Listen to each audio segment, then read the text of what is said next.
चाहे आपकी जिंदगी में कितना भी बड़ा से बड़ा दुख क्यों ना आ जाए, आपको बस कुछ बातों का ध्यान रखना है और अवश्य ही ये दुख भी चला जाएगा। दुख को आप दो तरीके से देख सकते हैं। पहला ये, क्या आपकी जिंदगी में जो खुशी थी क्या वो ठहरी? वो भी चली गई ना, तो फिर इस दुख से क्या डरना, इसे भी जाना ही है, बस थोड़ा वक्त लगेगा।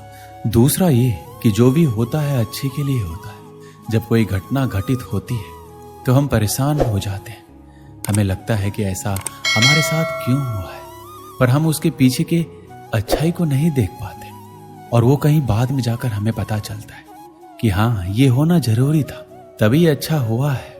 चिंता से कुछ हासिल नहीं होता है, लेकिन चिंतन करने से ऐसी कोई चीज नहीं है जिसे जीवन में हासिल ना किया जा सके। चिंता और चिंतन में बहुत ही ज्यादा फर्क होता है। इन दोनों के बीच वही अंतर होता है जो एक आत्मविश्वास भरे स्वस्थ व्यक्ति और रोगी व्यक्ति के बीच होता है। जितना समय हम किसी काम को करने की चिंता में लगाते हैं, यदि हम उतना ही समय उस काम को करने में लगाएं तो यकीन मानिए व्यक्ति के जीवन में चिंता जैसी कोई चीज नहीं रह जाएगी। व्यक्ति के जीवन में काम कभी भी अधिक नहीं होता है, ये तो चिंता है जो उसे अधिक से अधिक बनाती ही जाती है। चिंता बिल्कुल शहद की मधुमक्खी की तरह होती है, जिसे जितना हटाओगे वह उतना ही चिपटती चली जाएगी। व्यक्ति को कभी भी भविष्य की चिंता नहीं करनी चाहिए, क्योंकि उससे उसके जीवन में कोई कार्य सिद्ध नहीं होता है। जो हुआ है वह अच्छा हुआ, जो हो रहा है वो अच्छा हो रहा है, जो होगा वो भी अच्छा होगा। तुम भूत का पश्चाताप मत करो, भविष्य की चिंता मत करो। अभी वर्तमान है, इसलिए वर्तमान में रहकर खुश रहो। ये परिवर्तन संसार का नियम है। जैसे तुम मृत्यु समझते हो वही तो जीवन है। एक क्षण में तुम करोड़ों के स्वामी बन जाते हो, दूसरे ही क्षण तुम दरिद्र हो जाते हो। मेरा तेरा छोटा बड़ा अपना पराया मन से मिटा दो, विचार से हटा दो, फिर सब तुम्हारा है, तुम सबके हो।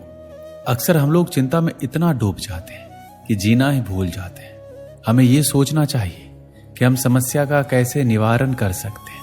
हमारे अंदर बड़ी ही अजीब बीमारी होती है, वो ये जो हम लोगों के बारे में सोचने लगते हैं वो ही हम उन्हें मान बैठते हैं। जब तक आप उस व्यक्ति को अच्छे से नहीं जान लेते तो आप उसके बारे में ऐसी धारणा नहीं बना सकते। आपको किसी भी व्यक्ति को जानना है तो उसके साथ आपको समय बिताना पड़ेगा।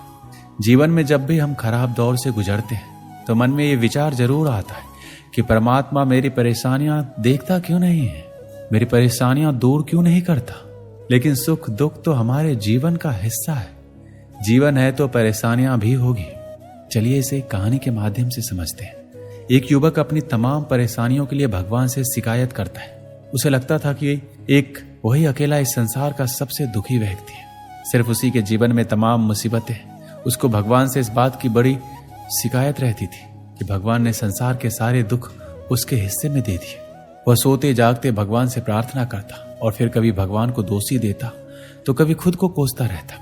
अब वह करे भी तो क्या करे, एक मुसीबत खत्म होती नहीं कि दूसरी आ जाती। एक दिन उसने सोने से पहले प्रार्थना की, प्रभु मैं आपके सामने कहता कहता थक गया, अब और हिम्मत नहीं बची मेरे अंदर। एक अंतिम बार कह रहा हूं, कृपा करके मेरी प्रार्थना सुन लीजिए। अगर आपको मेरे दुख नहीं मिटाने हैं तो कम से कम इतना तो कर सकते हैं कि किसी ऐसे व्यक्ति के दुखों से मेरा दुख बदल दीजिए जिसके जीवन में मुझसे कम दुख हो। हमेशा के लिए नहीं तो कम से कम कुछ महीने के लिए ही सही, थोड़े दिन के लिए मुझे भी कुछ राहत मिल जाए। अब भगवान ने उस व्यक्ति की आखिरी इच्छा सुन ली और उसे उस रात सपने में भगवान दिखे।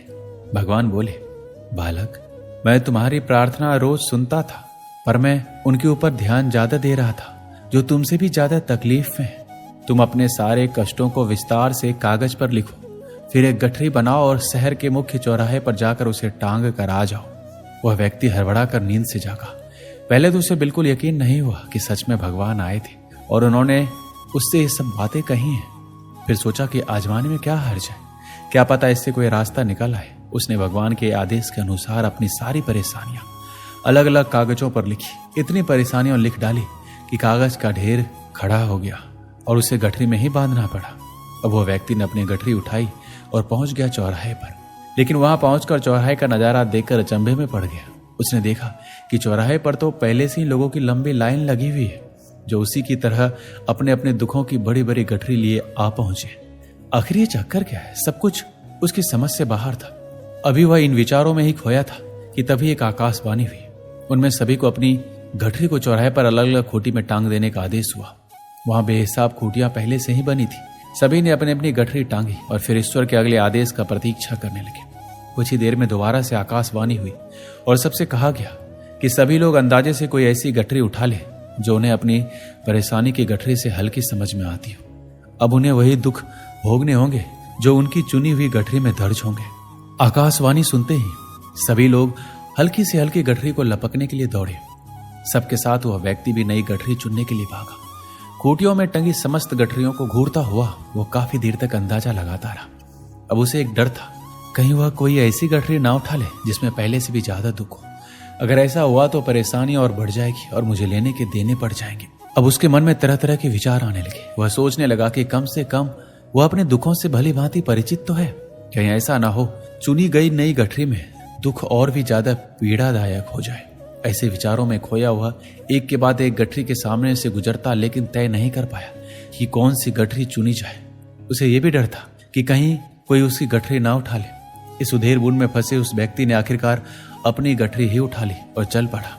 उसने तय किया कि अब वह इन चुनौतियों का मुकाबला पहले से ज्यादा मजबूती से करेगा।